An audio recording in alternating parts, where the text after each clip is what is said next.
and I clocked this truck coming towards me at 56 in a 35. I walk up to her, and I explain to her who I am, why I'm stopping her. And I asked her, is there any reason why her tag was expired? And she told me that she had it, she just didn't have it on her. As I'm looking inside the vehicle, I saw these two little kids. They were maybe 5 and maybe 8. And there was a younger adolescent child of hers that was sitting in the passenger seat. And I could tell that they were scared.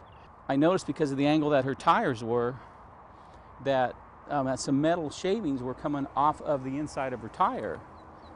And I looked a little closer and I saw that her tires were coming apart. There's a lot of times these people don't have a lot of money and all, and I knew that she had her kids with her. And there's just no way that I could in good conscience do that, knowing that, you know, that she was in this type of vehicle with her children and all, and if something happened to her later on in the day or up on the freeway or taking them, you know, to school or whatever. Well, I asked her, I said, ma'am, I said, would you mind if I help you out and do something else? And she said, well, no. She asked me what I wanted to do, and I asked, would you mind if I go over to the store that's with you and just purchase you some tires? I know you don't just buy one tire, you got to buy at least 2.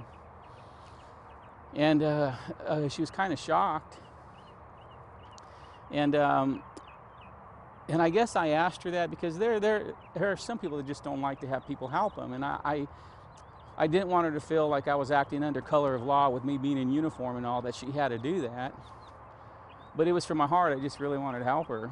And so I voided out the citations, and so I went and just asked her to follow me, and I went over to Magoo Tire. I need you to help me put some tires on this lady's car. And he said, sure, yeah, I think I can do that. And so he went and got some tires, and he put them on there for her, and I paid him. And it was just something that I feel I needed to do. It's in law enforcement, you know, it's not all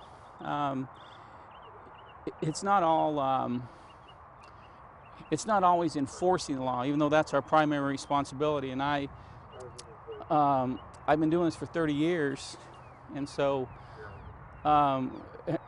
there have been times when I've had to do it. But things like this, you know, I'm sure probably someone else probably would have done it too, but I was just thankful that she allowed me to do it for her. And it's not like I'm Mr. Softy or anything else, that people get by with everything, but there was just something in my heart that just felt for her because I knew she couldn't pay the tickets. I knew it. And so it's not always, I guess it's just compassion in people, and I was just glad to show mine that day.